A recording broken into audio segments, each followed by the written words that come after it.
Hi guys, আমি হলাম অন্বেষা আর তোমরা দেখছো অন্বেষা টক টাউন।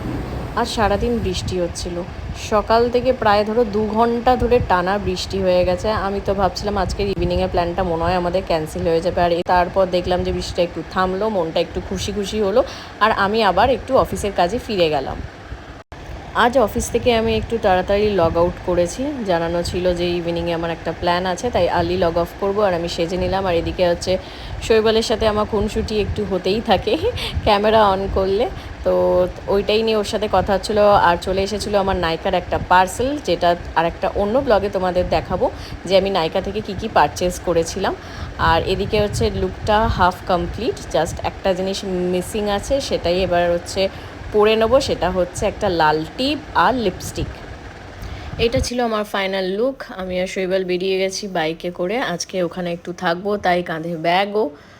আর চলে এসেছি এখানে, পল্লবী, অর্পিতা, রিমিদি, সুবর্ণাদি, বান্টিদা সবাই ওপরে ছিল, ওদের সাথে দেখা করতে এলাম। সুবর্ণাদি আর বান্টিদা বেরিয়ে যাবে, আর এদিকে শিলাজিৎদা আর গুড্ডু হচ্ছে জেমস বন্ডের পোজ দিচ্ছে। এখানে বর দাঁড়িয়ে দাঁড়িয়ে দেখছে সবাইকে। আর এই হলো সেই বার্থডে বয় রজতদা। এবার এবার জিনিসটা দেখো, এই যে কথাটা হচ্ছে সেটা হচ্ছে শ্যাসে আর টুপি পরানোর জন্যে, যেটা হচ্ছে রজতদা পরতে চাইবে না, তাকে জোর করে পরানো হবে। রিমিদি, শিলাজিৎদা এরা সবাই মিলে ওটাকে অর্ডার দিয়েছে, তাকে হচ্ছে বার্থডে টুপি আর শ্যাসে পরাবে।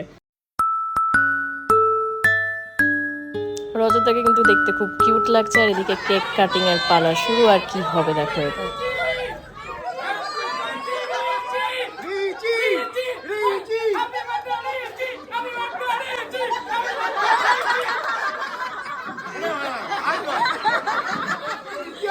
জয়শ্রী খুব সুন্দর অ্যারেঞ্জমেন্ট করেছে, এদিকে সবাই হচ্ছে স্টার্টার খেতে আরম্ভ করে দিয়েছে, আর ওদিকে কিন্তু রজতদা টিকিও পাওয়া যাচ্ছে না, দেখো এদিক ওদিক ঘুরে ঘুরে বেড়াচ্ছে। আর এই হচ্ছে রিমিদি, আর পোজ দিচ্ছে, আর এদিকে হচ্ছে জয়শ্রী। এটা তা আমি আর শৈবাল এখানে ওয়েট করছিলাম, ওপরে সবাই খাচ্ছিল, তারপরে হচ্ছে খাওয়া দাওয়া করে এবার বাড়ি যাওয়ার পালা। এটা হচ্ছে ঋতু আর ওদের বান্ধবী, ওরা ছাড়তে যাচ্ছে এইভাবে বসে, আর আমরা ভোরবেলার দিকে বেরিয়ে এলাম।